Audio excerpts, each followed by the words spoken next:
Assalamualaikum warahmatullahi wabarakatuh. Perkenalkan, nama saya Muhammad Ridho Harahap dengan NIM 19140108 dari Kombes Tamu 2019 Ilmu Komputer USU. Jadi pada video kali ini saya akan menjelaskan bagaimana cara penggunaan Android Studio dan bagaimana cara membuat activity. Oke, jadi langsung saja kita buka Android Studio-nya. Oke, tinggal dibuka Android Studio-nya. Kita tunggu sebentar.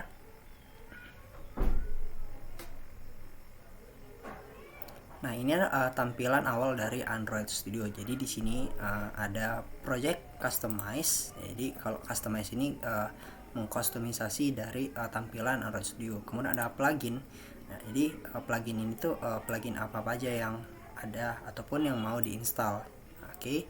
Kemudian ada Learn Android Studio. Jadi di sini ada untuk dokumentasi pembelajaran bagaimana menggunakan Android Studio, dan yang sini ada project. Nah, project ini tuh di sini ada dia isi dari aplikasi apa aja yang sudah ada. Kemudian untuk membuat aplikasi baru tinggal kita klik new project.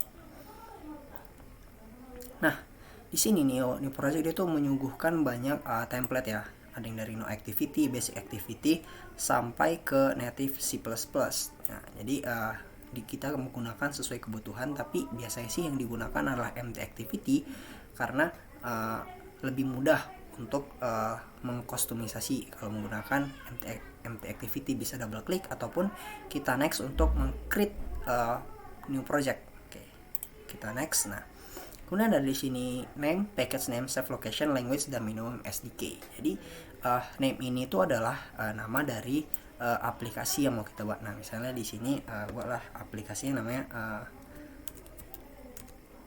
aplikasi pertama. Oke, kemudian untuk package name-nya, package name ini itu adalah seperti domain dari aplikasi. Nah, jadi usahakan jangan ada yang sama dengan package name orang lain. Nah, ini bisa dilihat di mana? Nah, biasanya ini tuh dilihat ataupun digunakan ketika kita itu mengupload ataupun mempublikasikan aplikasi kita ke Play Store. Jadi pasti ada nama dari perusahaannya ataupun nama dari package-nya itu adalah com. Kemudian nama, kemudian titik aplikasi, nama aplikasinya. Jadi di sini saya menggunakan package name Edo gitu. Kemudian untuk save location ini itu adalah tempat di mana kita menyimpan file project kita yang sedang dibuat ini. Jadi saya menyimpannya di folder D, kemudian Android Studio, Android, kemudian dibuatlah aplikasi pertama. Untuk language di sini ada dua pilihan. Yang pertama itu Java, yang kedua itu Kotlin.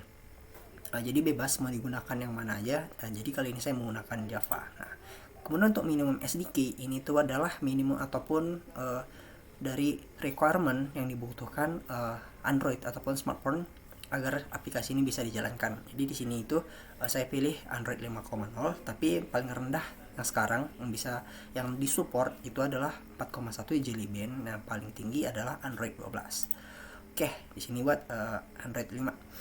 Kemudian untuk yang use legacy ini itu adalah library apa yang digunakan. Nah, kalau kita mencentang yang use legacy library ini bakal menggunakan library yang terakhir ataupun yang terbaru lah, yang dari Jetpack library. Tapi kalau nggak dicentang, kita menggunakan library bawaan, yaitu Android X. Nah, setelah kita sudah setting untuk nama aplikasi, kita tinggal klik finish agar dia membuat project baru. Nah, di sini bakal untuk membuat satu workspace ini ditunggu karena ini ada scanning file to index. Oke, ditunggu saja, memang agak lama.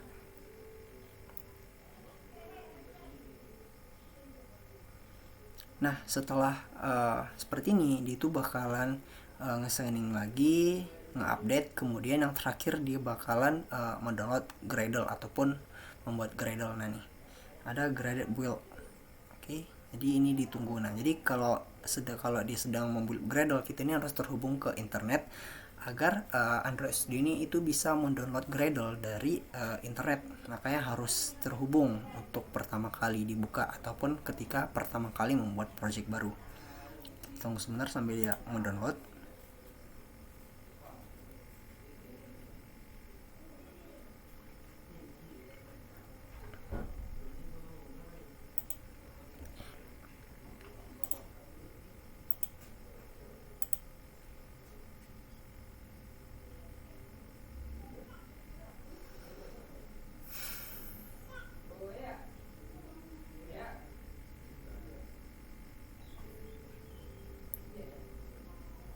Nah, kalau seperti ini, kalau sudah ada di sebelah kiri untuk struktural projectnya, berarti Gradle-nya sudah selesai ataupun sudah sudah selesai dari buildnya. Nah, kemudian di sini saya mau menjelaskan terlebih dahulu dari struktural dari Android Studio. Oke. Jadi di sini tuh ada terbagi dua ya. Yang pertama itu ada app, kemudian ada Gradle. Nah, kalau di app ini tuh berisi folder-folder dan file-file yang berhubungan langsung dengan si aplikasi. Nah, ini pun terbagi tiga. Yang pertama ada manifest. Nah, manifest ini tuh berisi dari file Android manifest.xml yang dimana ini tuh berisi dari informasi informasi dan juga ini adalah pembungkus utama dari aplikasi Android. Oke, seperti ini adalah paling awal pembuka gitu. Nah, jadi dia itu berisi dari kumpulan dari layout dari activity. Nah, sini misalnya ada activity, kemudian ada intent, kemudian ada action. Jadi inilah pembungkusnya. Di sini ada package. Nah, jadi kalau mengubah package tuh bisa di sini diubah, dan di sini tuh bisa kita tambahkan dari versi Android ataupun versi aplikasi keberapa. Nah, jika mau ditambahkan. Itu untuk yang Android manifest. Kemudian ada folder Java. Nah, folder Java ini tuh berisi dari source code ataupun isi file-file sumber codingan. Oke, codingan Java. Nah, kemudian itu terbagi tiga lagi. Ada yang aplikasi pertama yang nggak ada dalam kurungnya, ada Android test, ada test. Oke, perbedaannya. Kalau yang tidak ada isinya itu adalah dimana kita melakukan codingan. Oke, codingan di sini ada main activity.java. Nah, inilah dia isi dari main activity. Kemudian ada Android test. Nah, di sini tuh kalau kita menjalankan dia itu menggunakan robot. Jadi kalau misalnya kita punya ada kayak username, ada password. Jadi kalau kita menggunakan Android test, dia bakal dijalankan oleh robot. Jadi dijalankan sendiri. Kalau tes ini tuh adalah manual test. Jadi kalau kita mau menggunakan yang secara yang ini, kalau ngeran ataupun mencoba aplikasi itu bakalan terpakai yang ini. Tapi ini tidak harus ataupun tidak dibutuhkan untuk kita kustomisasi, jadi diabaikan saya. Kemudian ada REST. Nah, REST ini tuh adalah tempat ataupun folder yang berisi dari aset-aset. Ada drawable, ada layout, ada map, dan ada value. Oke. Nah, di sini drawable dan map ini tuh hampir mirip ya. Mirip karena ini tuh berisi dari file-file gambar yang bisa kita tambahkan ke project. Nah, perbedaannya kalau di drawable ini tuh berisi gambar yang berekstensi XML. Nah, jadi kalau XML ini dia itu walaupun diperbesar ataupun diperkecil, dia itu tidak bakal merubah ukuran dan kualitas. Jadi bisa digunakan di semua ukuran HP. Nah, berbeda dengan map. Nah, di map ini itu adalah tempat file-file seperti file gambar bitmap ataupun PNG dan juga JPEG, yang dimana kalau misalnya kita ubah ukurannya, dia bakalan mengubah resolusi dan kualitas dari gambar. Makanya di sini tuh harus banyak nih dibuat, karena seperti ini bilang sebelumnya, tidak semua layar HP ataupun smartphone orang sama, jadi kita harus menyesuaikannya, jadi harus banyak dibuat. Ada dari HDPI sampai yang paling tinggi itu adalah XHDPI. Nah, kenapa di sini ada NEDPI, DPI? Karena kalau di XML jadi bisa digunakan yang mana, makanya lebih baik kita menggunakan gambar yang berekstensi XML agar kita tidak usah ribet-ribet untuk membuat ukuran-ukurannya banyak. Kemudian ada yang terakhir di value.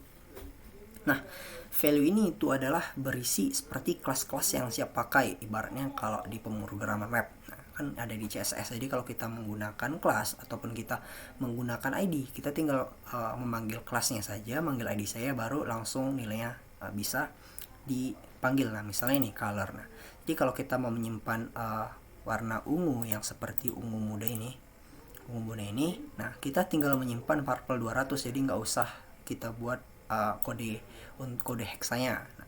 Nah, kalau mau merubahnya sih tinggal diklik aja sini, baru diubah nih jadi warna merah, jadi dia otomatis bakalan berubah. Nah, ini FF000. Nah, kalau mau dikembalikan lagi tinggal diklik lagi, kemudian drag lagi. Nah, itu. Kemudian yang string juga sama, tapi perbedaannya string ini khusus menyimpan bahasa ataupun kata-kata. Nah, jadi dibedakan ada colors, ada string. String Kenapa ada string ini? Nah, string ini tuh adalah gunanya untuk menyimpan kata-kata dari berbagai bahasa. Misalnya kalau kita membuatnya bahasa ini Inggris semua, kemudian jika aplikasi ini itu dijalankan di HP ataupun smartphone orang yang menggunakan bahasa Indonesia, dia bakalan otomatis tertranslate mengikuti sistem dari HP dia gitu. Jadi dia tidak usah jadi langsunglah otomatis ditranslate. Nah, jadi itulah gunanya kalau kita masukkan di string. Tapi kalau nggak dimasukkan di string, itu nggak bakal bisa otomatis tertranslate. Kemudian ada them, yang terakhir them. Di ini tuh adalah ibaratnya kustomisasi dari dari them ataupun warna dari aplikasi. Nah, jadi di sini udah disediakan ada yang normal, ada yang naik. Nah, di perbedaannya sih cuma di sini. Jadi ini tinggal dipanggil aja.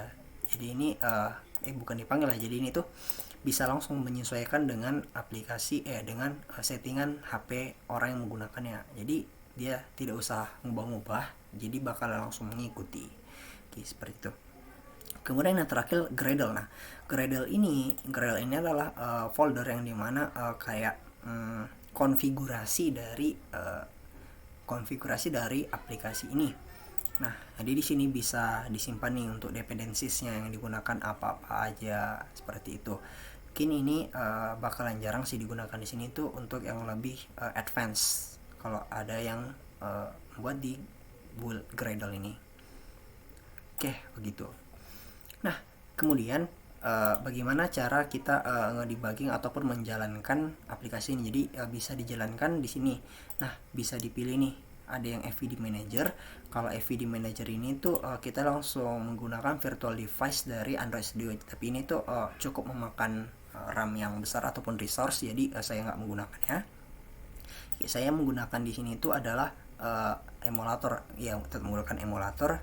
Saya menggunakan BlueStack. Jadi kalau misalnya main activity ini dijalankan, dia bakalan terjalankan di sini di BlueStack. Oke. Contohnya seperti langsunglah dicoba nih ya. Oke, tinggal di run kan. Nah, di run ini dia bakal ngebuild Gradle lagi. Oke, ditunggu sebentar. Oke. Tunggu sebentar sampai selesai.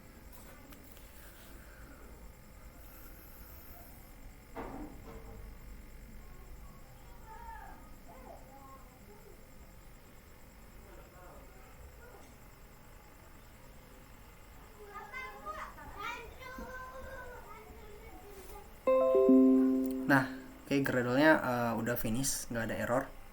Nah, setelah udah finish, dia kemudian bakalan nge-install app-nya itu ke emulator. Kalau ini udah masuk nih aplikasi pertama.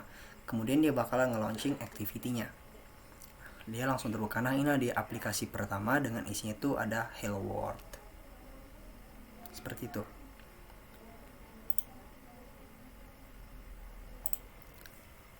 Nah, kemudian bagaimana cara mengkustomisasi dari layoutnya. Jadi cara itu kita tinggal masuk ke activity main ini, activity main.xml. Nah, jadi di sini tuh bisa dilihat ada 3 cara cara kita melihatnya. Ada design, ada split, ada code. Nah, perbedaannya kalau di design ini kita tinggal drop and drag aja. Kalau kita mau pakai text view ya udah tinggal di drag aja gini. Oke, bisa dihapus juga. Nah, ada image. Nah, ini command yang biasa digunakan. Ada teks di sini, ada text view, plain text, ada password. Nah, ini bisa digunakan. Ada button, ada layout. Nah, di layout ini itu terbagi menjadi ini 6 ya. Ada satu lagi sih, ada untuk yang driver layout, yaitu ada laci. Nah, jadi nanti bakal dicontohkan. Nah, kalau constraint layout, jadi kita tuh harus mengconstraintkan dia ini terhubung kemana. Kalau misalnya nih terhubung ke atas nih. Oke, untuk lebih jelasnya di bawah nih contoh ya. Kalau text view, nah di sini ini text view ini itu bisa kita ke sini untuk constraintnya ataupun ke bawah sini. Misalnya nih ke bawah sini, dia bakalan ke sini. Kemudian kalau kita buat ke atas, dia bakalan gini. Oke, coba kita geser di sini. Oke. Kalau dia ke sini, nah bakalan ke sini, dan yang ke sini. Bisa juga kita ubah untuk ini itu dia itu ke sini. Nah, jadi dia bakal constraint ke sini. Kalau misalnya dirubah ya udah, berarti dia yang di bawah pun berubah. Kalau kita bahas ini bakalan berubah. Itulah dia kalau menggunakan constraint. Nah, kalau menggunakan yang dari layout linear, kalau linear dia itu constraint-nya nggak ada. Oke, nanti bakal dicontohkan. Beda ya kalau horizontal dan vertikal. Kalau dia horizontal, dia bakalan ke kanan seperti ini. Ke kanan. Nanti kalau dia vertikal, dia bakalan seperti ini ke bawah. Oke, untuk table layout ini itu seperti layout dari web. Jadi kan di web itu menggunakan table. Jadi di sini tuh kita bakal menyiapkan table banyak. Kemudian kita bisa masukkan konten kita di dalam table itu. Oke, seperti itu. Oke, yang text nya diubah lagi. Oke, ini langsung aja dibuat. Oke. Nah, kemudian kalau yang split. Nah, kalau di split ini berarti kita ngoding untuk layoutnya. Kemudian di sini langsung tampil. Nah, misalnya seperti yang tadi ya, kalau misalnya mau diubah dia itu menjadi linear, tinggal diubah sini linear layout.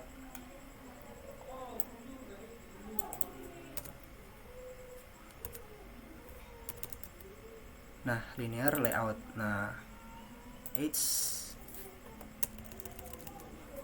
Nah, linear layout dia langsung ke atas ini ya, karena linear layout kan apa gitu. Jadi yang pertama yang harus dibuat itu di sini untuk orientationnya bisa digunakan untuk vertikal biar dia ke bawah, kalau horizontal dia ke kanan. Nah, kemudian agar lebih bagus kita berikan padding di sini misalnya 20 dp. Bukan padding ya, margin harusnya. Oke, margin 20 dp. Nah, dia bakalan ada di jaraknya nih, atas yang di kiri 20 dp. Kemudian bisa juga kita menggunakan di sini itu untuk alignment. Nah, alignmentnya kita gunakan center. Nah, kemudian untuk layout ini, kalau wrap konten ini bakalan menyesuaikan dengan isi konten. Tapi kalau kita menggunakan yang match parent, nah match parent dia bakalan mengikuti lebar dari parentnya. Nah, widthnya kan parentnya adalah si linear layout, jadi dia bakal mengikuti si linear layout itu untuk width. Nah, kalau kita body height sama juga, tapi dia bakalan horizontal nih. Nah, bakalan ke semuanya. Ini kan kurang baik lah. Lebih bagus kita menggunakan ini wrap content saja di bagian height-nya, kemudian di width-nya menggunakan match parent. Nah, kalau misalnya ini terlalu ke atas, kalau mau dibuat ke bawah ini kan nggak bisa ya, karena linear layout dia nggak ada constraint. Jadi caranya gampang, tinggal kita ini kan udah ada margin ya, udah kita buat sini lagi khusus margin top kita buat jadi 100 dp. Nah, oke, dia belum mau. Oke, harus di sini. Oke, harus dihapus dulu nih kayaknya. Nah, oke, jadi dia tidak bisa double. Oke, 1300 dp bukannya 150. Nah, jadi sebelah kiri kanannya tinggal dibuat nih margin startnya 10 dp, dan margin n nya juga 10 dp. Oke. Nah, kemudian untuk ukuran size gua di sini size text size itu kita gunakan sp, kan bukan dp. Nah, misalnya dibuatlah sini 30 sp. Nah, kemudian untuk stylenya bisa digunakan bold. Ini style bold. Nah, ini bakal jadi huruf tebal. Nah, seperti itu kalau penggunaan dari untuk kalau kita mengcoding. Oke, begitu.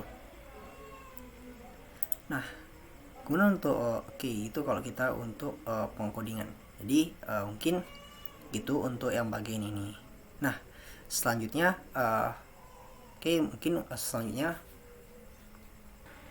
selanjutnya saya akan mau menjelaskan mengenai drawer layout dan juga fragment. Jadi langsung ya dijelaskan di project yang sudah saya buat. Jadi sudah dibuat nama itu di navigation driver. Nah, jadi ini cara untuk membuka project baru. Oke, di window aja. Nah, langsung muncul karena ini udah pernah dibuat, jadi dia tuh nggak butuh ngebuild Gradle lagi. Oke, di sini ada banyak ya isinya. Jadi mungkin dijelaskan langsung bagaimana untuk alur dari kalau misalnya ini yang ada fragment dan juga si drawer dan juga intent ya.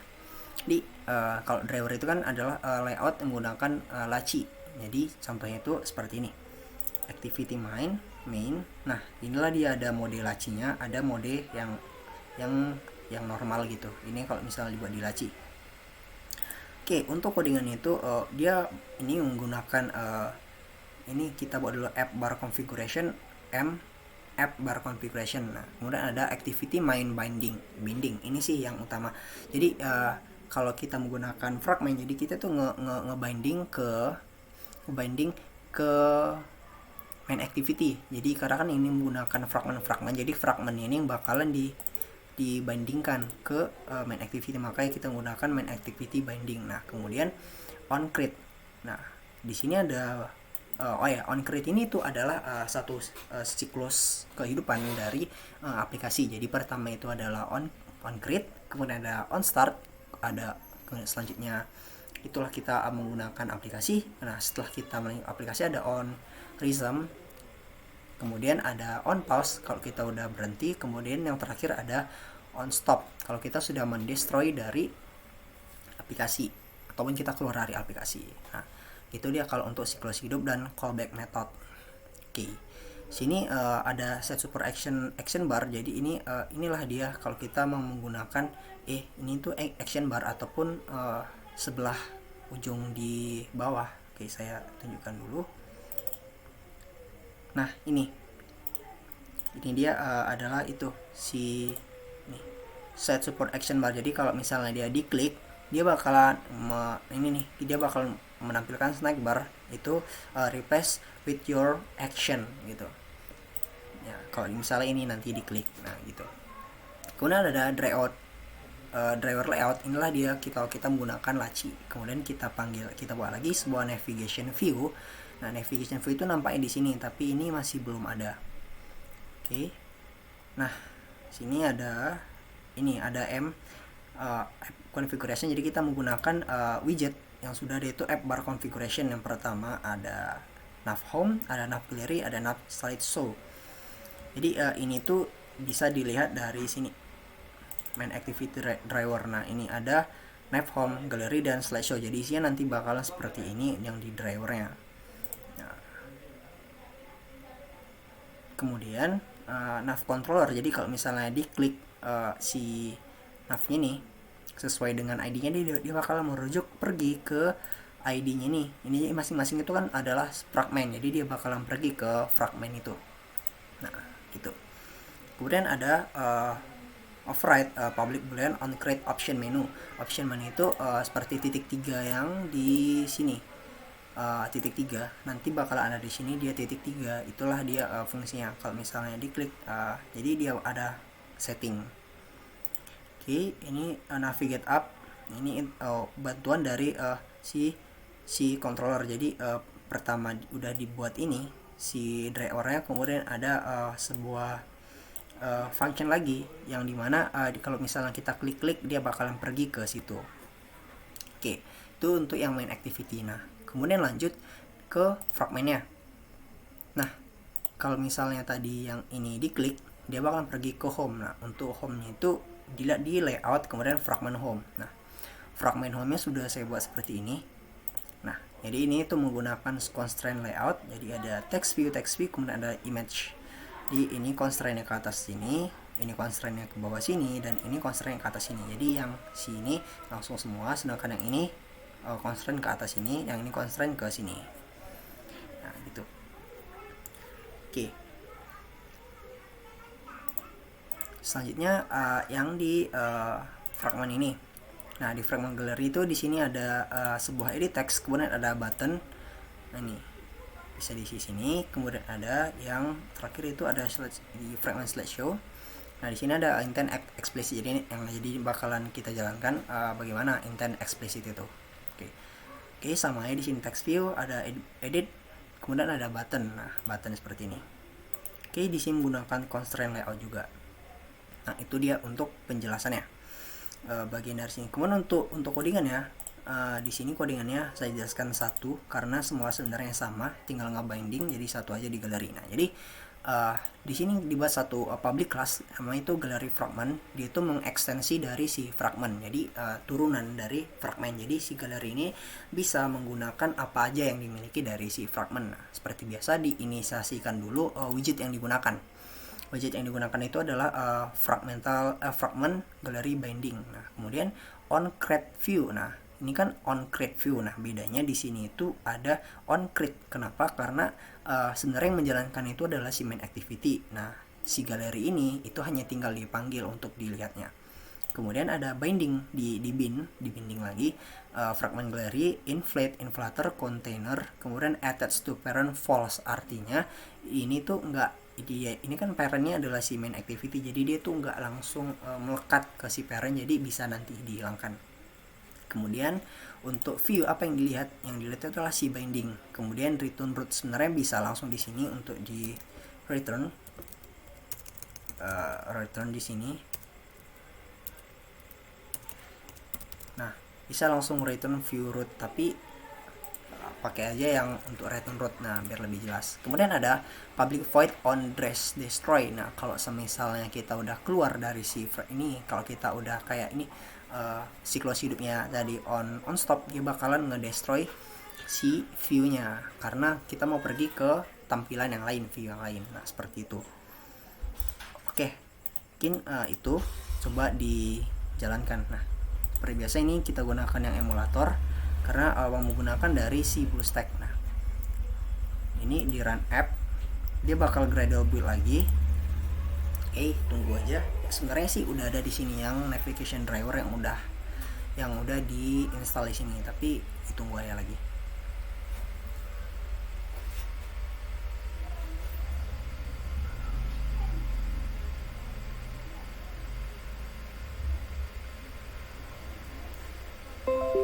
Nah, oke, Gradle error finish, no error. Ya nggak install lagi. Oke, launching activity.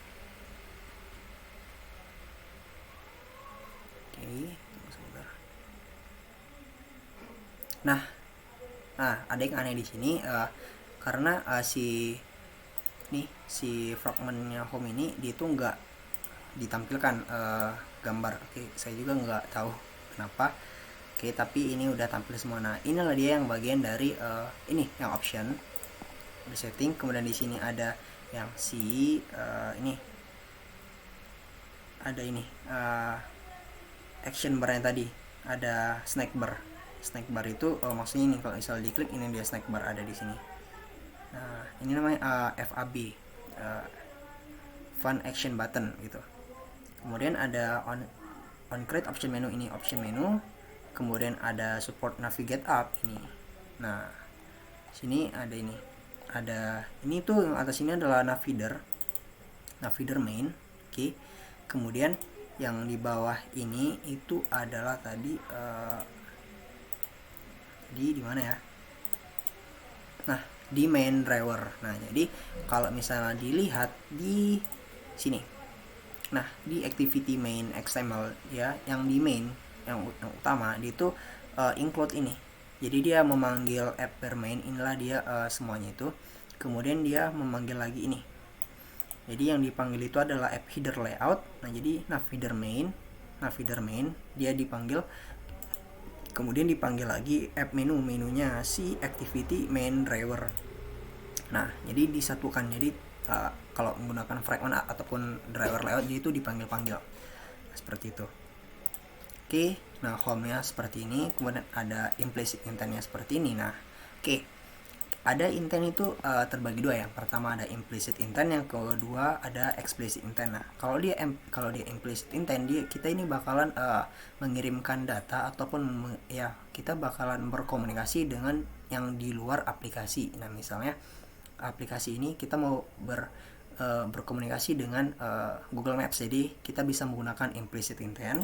Nah sedangkan kalau explicit intent itu adalah di dalam dari aplikasi, nah secara eksplisit gitu. Jadi kalau misalnya kita ngekirimkan hint, dia bakal terkirim ke main activity yang lain ataupun fragment yang lain, kayak gitu. Nah itu dia untuk penjelasan implicit dan explicit intent. Nah untuk contoh lebih jelasnya itu bisa dilihat di sini, ada ini saya buat intent variable. Nah jadi di sini juga udah ada di siklus hidupnya, nampak ada on create tadi, ada on start, kemudian on prism karena sedang dijalankan. Kemudian ada hint, kita masukkan di sini selamat datang. Nah kemudian kalau kita nge-send, dia bakal nge-intent ataupun mengirimkan variable ke yang baru, ke activity yang baru. Kemudian dia bakalan nge-on pause, kemudian dia terakhir dia itu ada on pause, kemudian ada on stop karena aplikasinya sudah dikeluarkan. Oke, mungkin sekian saya penjelasan dari saya. Oke, saya Muhammad Ridho Harahap. Apabila ada salah kata, saya minta maaf kepada Allah manapun. Saya undur diri. Wassalamualaikum warahmatullahi wabarakatuh.